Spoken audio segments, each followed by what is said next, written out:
Yo, what's up, guys? Today we'll be talking about how to record your guitars just like Illenium, and we got a special guest from Caslow, Brody Lowe here. He's going to show you guys how to process these guitars. What's up, you guys? I go by Caslow. Some of you might have heard some of my music. We've done remixes for Illenium, Griffin, a lot of those guys. So wanted to show you guys how to go about processing guitars to kind of get that like melodic bass style guitar that I feel like a lot of producers are trying to get that sound lately.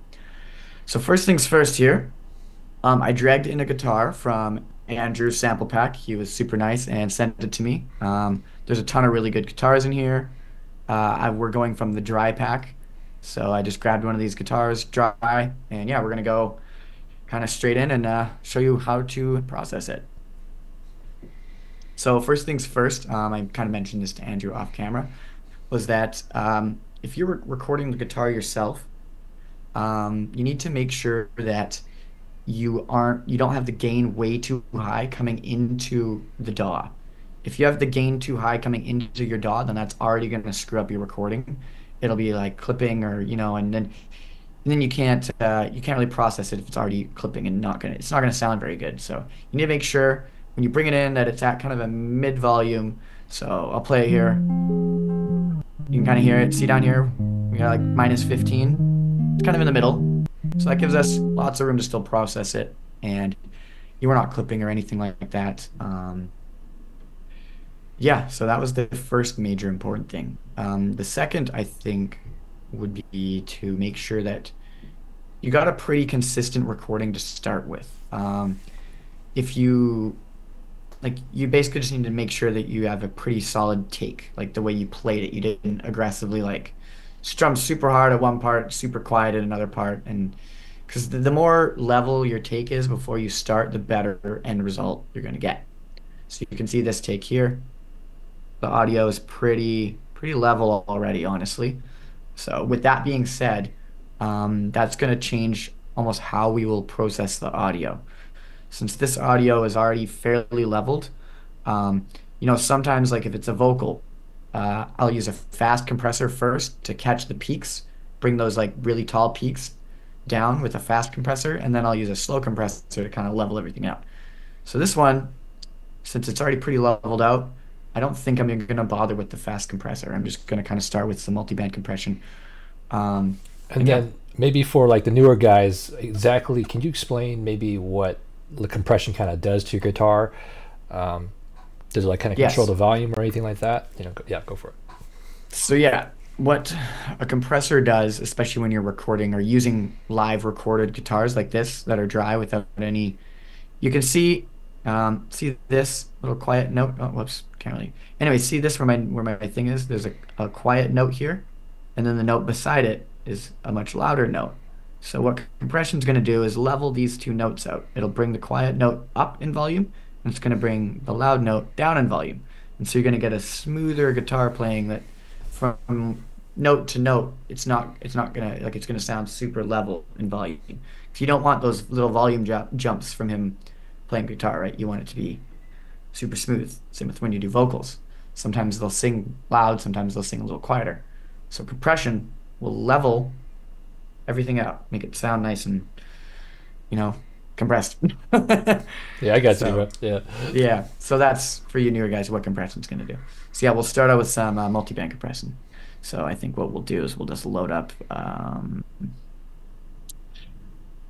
Let's see, something that you guys might all have would be like an ozone compressor.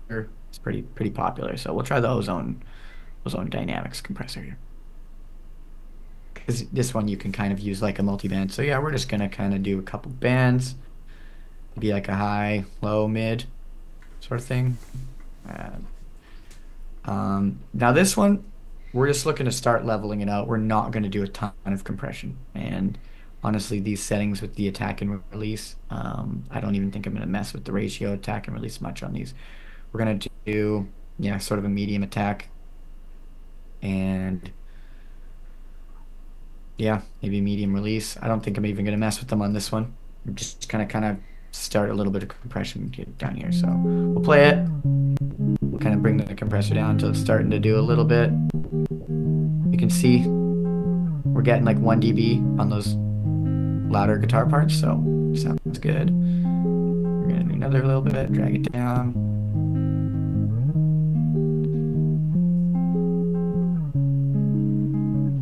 So yeah, we're at another 1 dB-ish. And the high end, we'll do another, drag it down.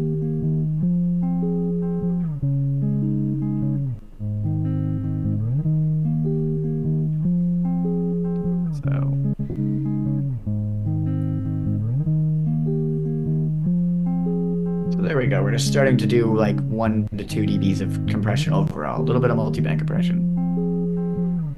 So next thing we're gonna do is like a bit of a saturation type deal. You could probably use, I mean, any saturator that you have. If you guys use Ableton, if you use Logic, but I'm gonna use this plugin that I like to use called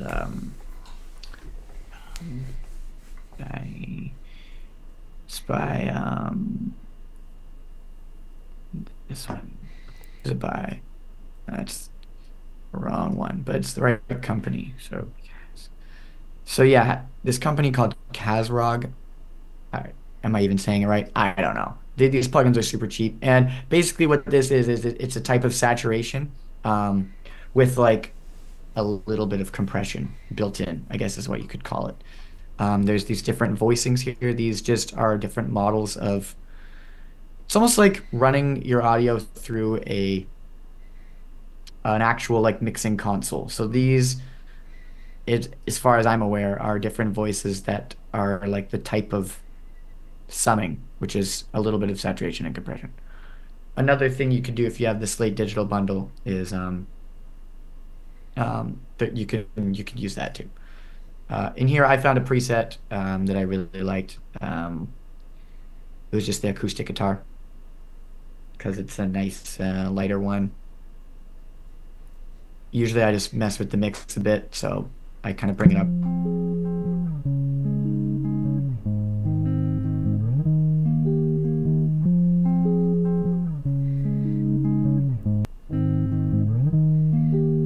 So it's really not doing a lot at all. Like you can without it with it.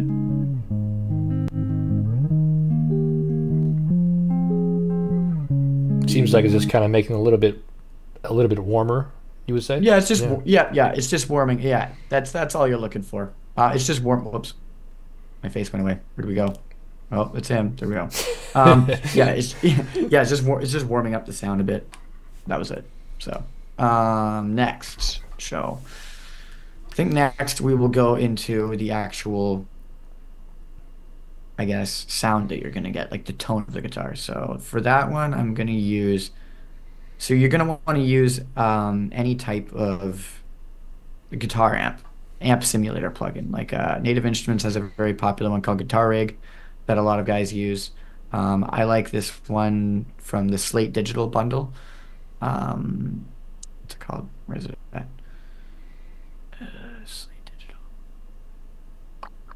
It's not in there. It's part of the bundle. You get it overlapped right there. So if you get the Slate All Access bundle, this plugin is part of it, and it's just my preferred one for getting these type of clean sort of guitar sounds.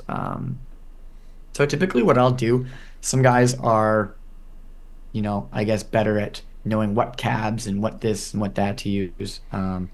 For me, I just usually go through presets, try to find something I can work with, and then tweak it from there. So to get that type of, we're not going to go to rock. We're not going to use a high gain guitar. We're not going to go to bass. We're going to look through the clean ones. So moody picking, I'm not really looking for picking. So this one's super ambient and dreamy. When you're going for that like melodic bass guitar, typically they're usually kind of an ambient sort of dreamy sound to them. So we're going to go with this guitar, and then we're just going to tweak some of these parameters within the amp. But essentially, there's a bit of compression going into this amp. This is the actual guitar amp by itself. This is, I think, some sort of a cab. I don't actually know. This is I guess, a distortion pedal of some sort, maybe a delay pedal or chorus. Oh, it's a chorus pedal. So that's chorus, that's delay, that's EQ, and then there's reverb. So I think I might have accidentally screwed that up. So we're gonna go back to it again. Cool. So let's listen to it just as it is. So might get a volume jump here, guys. So just warning your ears. So it kind of sounds like shit right now. So, but I can hear that it's kind of getting close to what we're looking for. So as I was saying, with this plugin, we're gonna kind of just go off what it sounds like here, and we're gonna tweak it until we get the sound we want. So we can hear right now, way too much reverb going on, just too much of everything going on. So typically what I'll do is I'll strip off the effects. So we're gonna turn off the delay, and then we're gonna turn off the reverb too right now. We're just gonna turn it completely off. So now.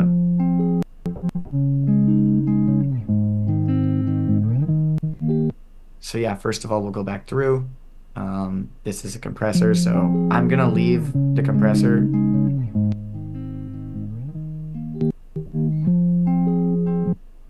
It's doing quite a bit.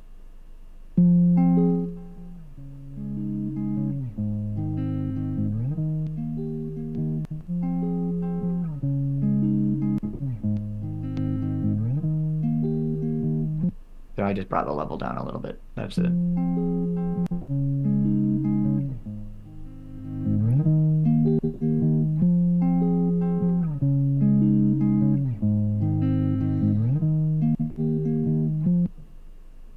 Cool. So, basically we got a volume, presence. Turn the presence up a bit.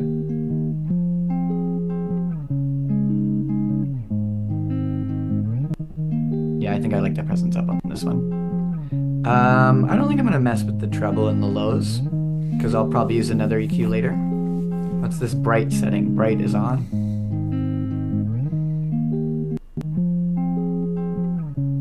Yeah, definitely the bright on. Yeah, I don't think I'm gonna mess with the amp really, because we're getting pretty close to what we're looking for right now. Chorus. I would also think, like, you know, for the guys that maybe haven't really adapted this like ear to hear that, like what's good in context for the mix, you know, what are some tips for those guys where it's like when you're trying to, if they were to do it on their own, how could they find that sweet spot to, you know, kind of know when it's right, where it's right to move the knob, I guess? Play it in context with the rest of your song. Yeah, you always want to play it in context with the actual rest of your track to make sure that it's fitting, right? Like, you know, when we listened to it earlier, you know, it sounded like a whole ton of reverb, but let me say if I just played it with the mix, maybe that's what the mix needed, right? Maybe your track needed a super ambient guitar. So it's always play it in context with the mix. But like if I'm going for like that Said This Guy Potion's guitar, Yes. which is kind of what I have in my mind. Yeah, this chorus, you can hear it, makes it go from more of a mono thing to, gives it some width. If you put the speed up a ton, then it's gonna sound like, kind of has that like weird twangy sound. So I usually kind of leave it kind of around there. I don't mess with the depth too much.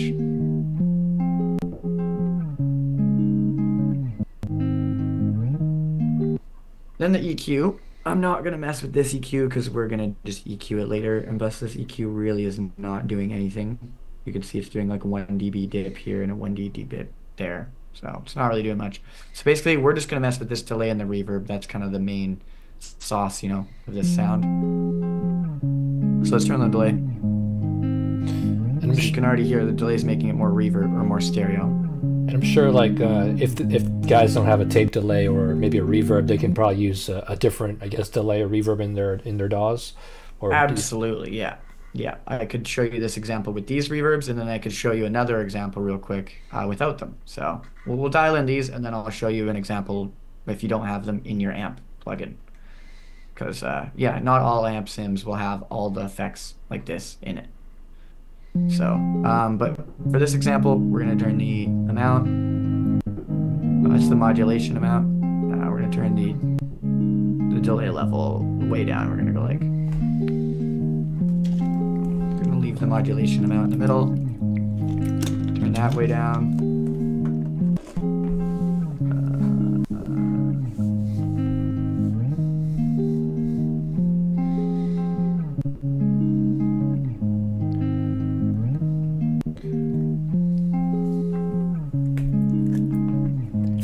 Yeah, it's just subtle. We just want that super subtle in the back for this type of a sound. And then we're gonna go turn on the reverb here. So it's way too much. We're gonna turn the time down, color down, the wet down. Cool, now let's start adding it in. Just kind of start with like 30.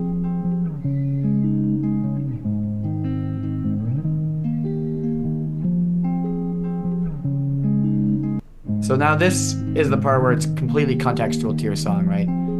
Like, I think that sounds pretty good, but you might want like this, say, you know, super long reverb. But I think for what we're doing right now, we're gonna kind of do it around there.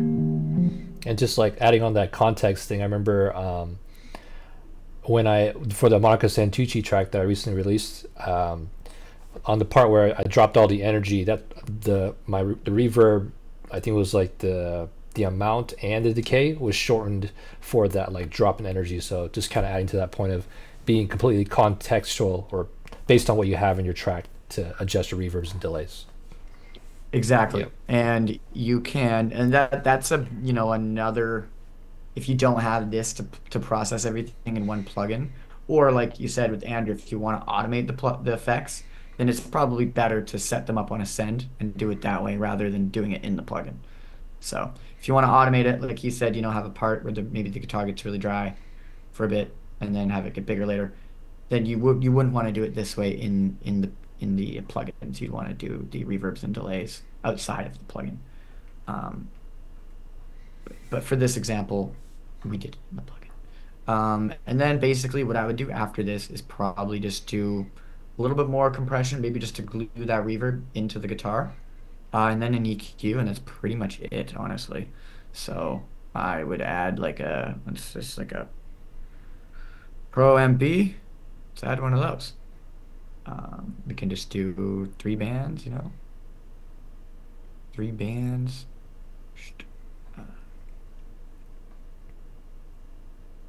It's just kind of,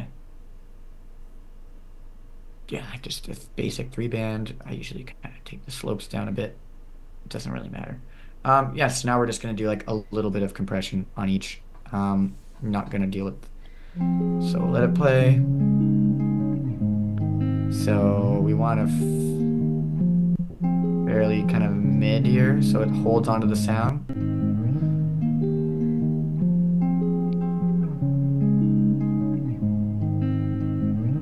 So we're gonna change this to 6 because we don't want to do a lot of compression, right? We're only looking for like 1 dB here. So, like you can see there, it's going down to 2, which that's fine. For the tone of this guitar though, oops, I don't like it with all that low end, so we're gonna.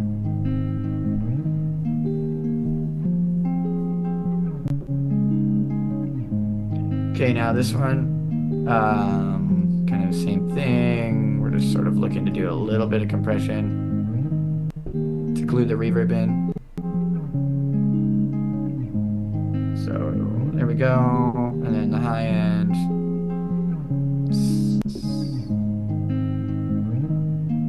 Same sort of thing. Oops.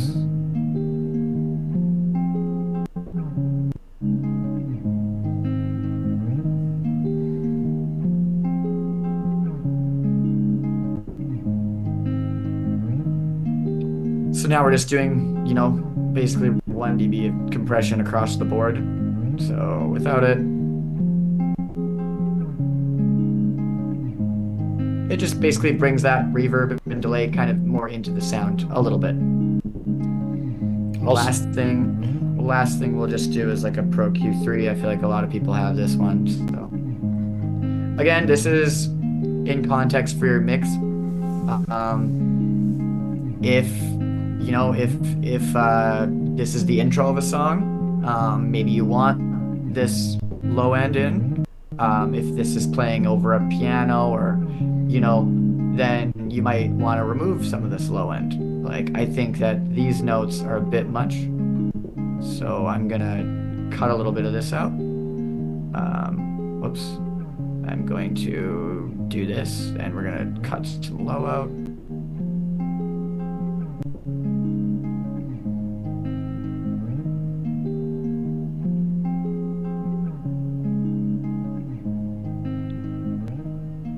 Nope, we're gonna undo that.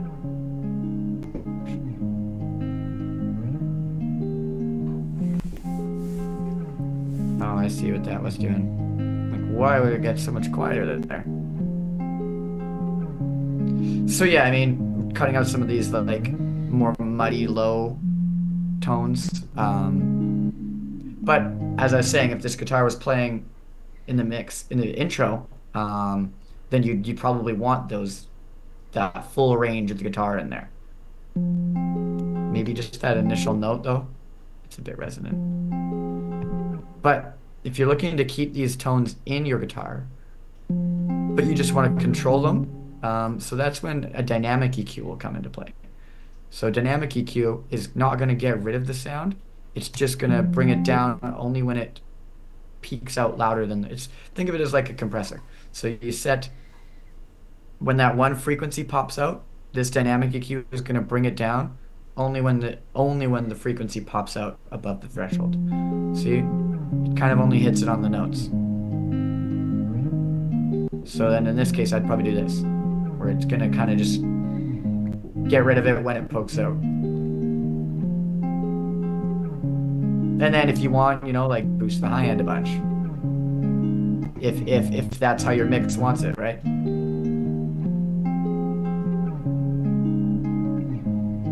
It's completely in context. If this was in my mix, I'd probably do a little bit of a high end boost on it.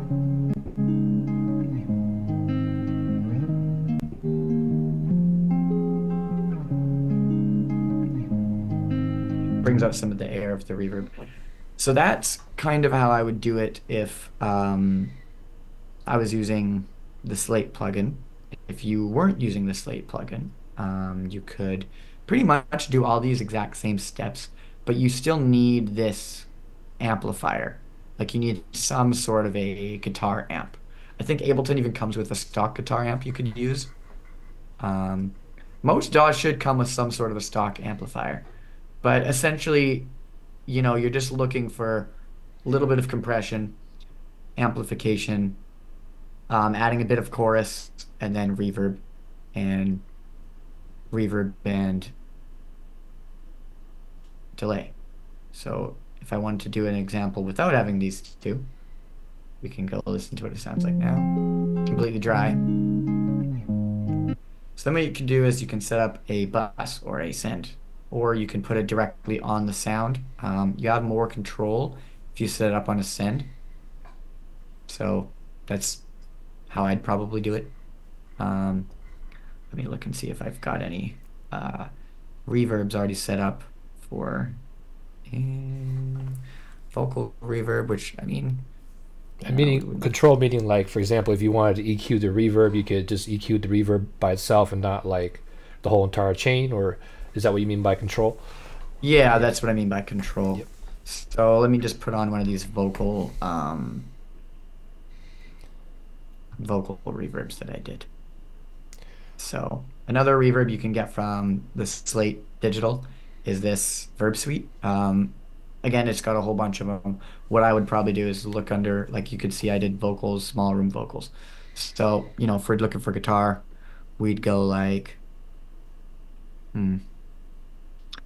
Lush guitar room, maybe one or two. Go from there, maybe guitar booth. Let's try Lush guitar room.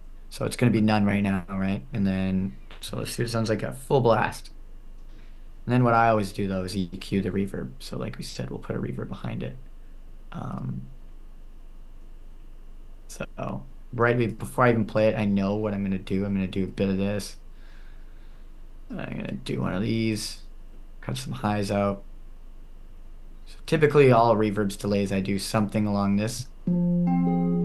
So that's not exactly the reverb sound that we're looking for. Let's try a different reverb. Let's try, a lot of guys have the hollow room. Yeah, Let's try vintage verb. It's probably my favorite reverb. same. Let's try vintage verb. Let's go through some presets in vintage verb and see what we can find. Let's see. They've probably got some guitars. Some guitar ones. Vocals, snares, guitars. Or synths even could work. Let's see. EDM leads. Pads. Vocals. Lexicon. Let's see what lexicon has. We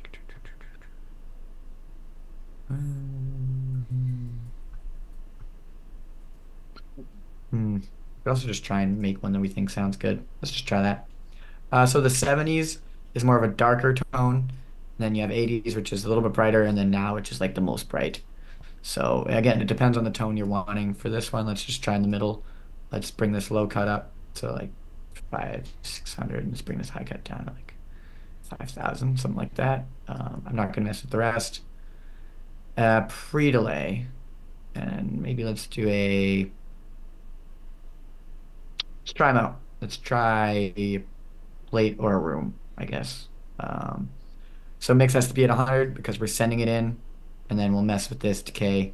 And at the pre-delay, I'm just going to leave because it's getting sent to it anyway. And the pre-delay is, you want some pre-delay because you kind of want to be able to hear the notes of the guitar strum before the reverb comes in. So maybe we'll do like be like a 1 millisecond. We'll dial the pre-delay in.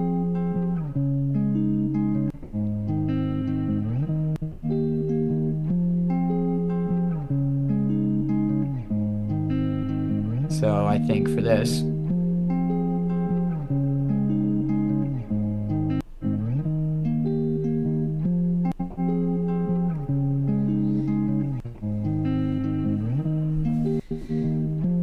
Context is very important. yeah. Yep.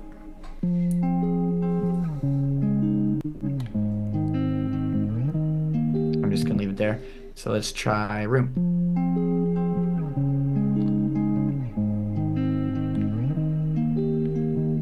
Come on.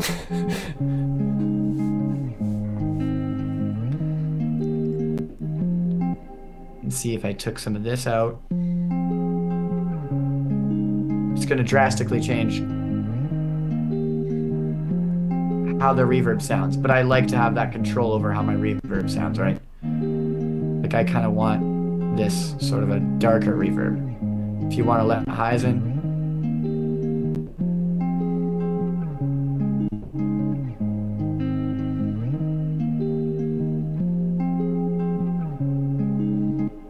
So room or plate I think sounds good, but yeah, you'd want to do it like through your song and just try what ones you think work better. You could try a really bright one.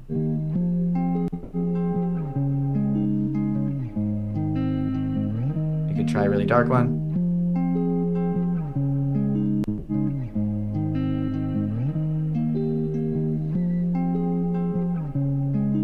I think it sounds pretty good. Sounds If great. that was me, if that was me, I would use that. Yeah.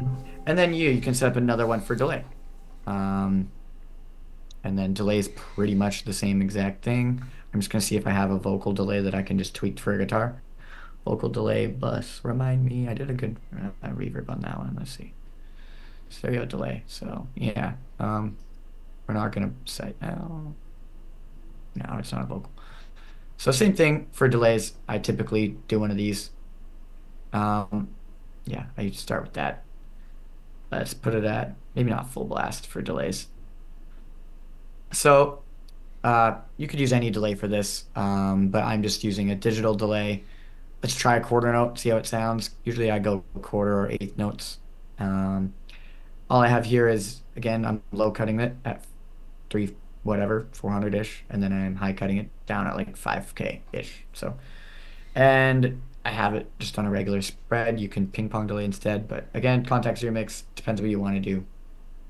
So, completely up to you. But we'll start adding and you'll hear the delays.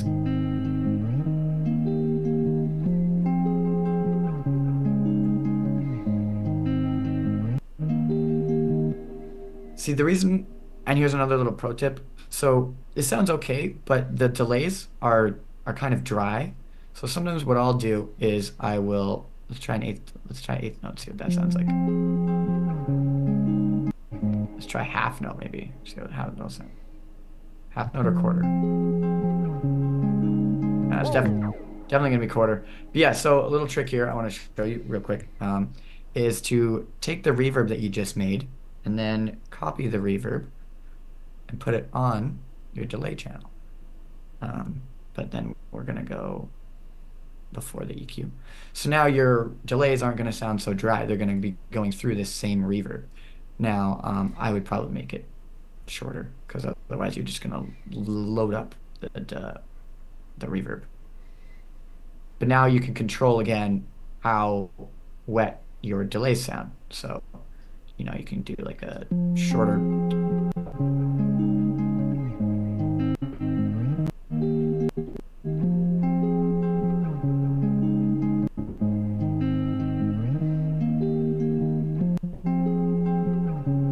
See, now you can control like those delays are tucked in there.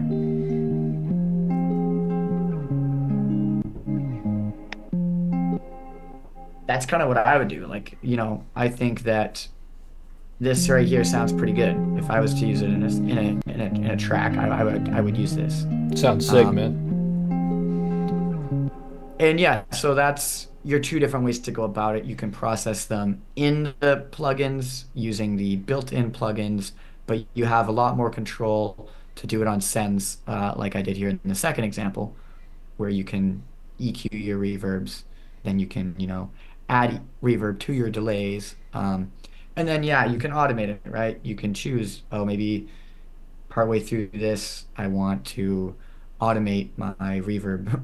I don't know why you'd want to, but maybe you do. You could, where is it? It's not in this, it's one of the buses here, yeah. So, yeah, you could automate your reverb amount. You could go, that third note needs to go a shit ton for some reason. Why not? Like if you want to do a build up. bad example, Yeah. but yeah, you could do reverb throws like that or whatever, you know what I mean? So, Yeah. yeah, I think that is pretty much how I would go about processing reverbs and delays and processing a dry guitar sample like that. Cool, man. Yeah, so I guess to recap, sounds like maybe you can kind of break down. It was like starting with the compressor. Yep. We opened up the THU slate with another compressor. Had Yep. the cab, I think it was, right? The cabinet. Yeah, so basically started with some multiband compression. You don't even need to use multiband. I just like to use multiband because you have more control. Again, I keep talking about control, but if it's too complicated, just use a regular compressor and just you only want to do, the main takeaway is only do like 1 to 2 dBs of compression because you're just kind of trying to control the sound. And then yeah, I did a little bit of saturation. You could use any saturator. You're just trying to add some warmth. Then this just did a little bit more compression. So another, let's say 1 to 2 dBs into a amp, and then into a cab, into a chorus, and then we did our delay and reverb. And then I did a little bit of multiband after the effects. That was to glue the effects into the sound, right? So I would almost say if you're not doing it in here, then you probably could just skip the second multiband, right? Because you've already got compression in here, and you've got some compression again before your effects. Essentially, as long as you're doing compression in stages, 1 to 2 dBs in another stage, another 1 to 2 dBs. But again, compression is something you kind of have to hear. It's all going to depend on your audio recording coming in. But the general rule, don't overcompress it. Just do 1 to 2 dBs. But twice, So compression, saturation, your amp simulator, and then effects. And then your final EQ to shape it in your mix however you want it. Cool, man. That was a fucking awesome tutorial, bro. Where can people find you? Do you offer any coaching like that? Do you have a Patreon? So yes, I do. I do have a Patreon, just Caslow official, I think, something like that. You can find it there. I do sample packs every month there. I do private tutorials. I do like song walkthroughs of how I made entire songs. I do more in-depth specific tutorials like this. Yeah, there's a cool community on there, so I love teaching people there. You can find our music on Spotify, anywhere, Apple Music, Instagram, anywhere, just Caslow official. But I also, as Andrew said, if you shoot me a DM on Instagram or a DM on Patreon, I do, private lessons as well. If you want to do like one-on-one lessons or anything like that, I can help you with that. I do mixing and mastering. If you want me to mix your song, master it, can do all those things, anything you need. Yeah, So, yeah, and also the person who actually mixed and mastered and also added some extra things in my track, "Take Me Away" with Amadeus and Monica Santucci, is the one and only Low as well, guys. So it was me. I helped him. So Yep. yeah, I gave him a little help on that track. So yeah, if you like how any of my stuff sounds or his stuff sounds, hit me up. I would love to chat with you guys and work with you. for sure, guys. And make sure you go buy this guy's sample pack. Those guitars are actually pretty cool. Yeah, yeah. I might use some of these, to be honest. For sure, for sure. Yeah. So not only that there were we have a lot of dry, like non-processed guitars, but there's actually some, actually all of them are already ready to go too. So if you guys wanted just to like grab and go and just select some samples that you like, you're welcome to just plug and play basically. And if you want, there's also, you can just process it on your own, just like how Brody showed you guys. So I'm gonna leave all of Brody's links below, so you'll definitely check them out if you guys are interested. And feel free to buy that sample pack as well. I'll leave that link in the description below. And yeah, please be sure to follow me. I'll leave again all my social medias and everything in the description. Really appreciate you guys. Any of the final words, Brody? Just thanks for having me on today. Alrighty, have a good one, guys, and I'll see you next Peace out, time. guys. All right.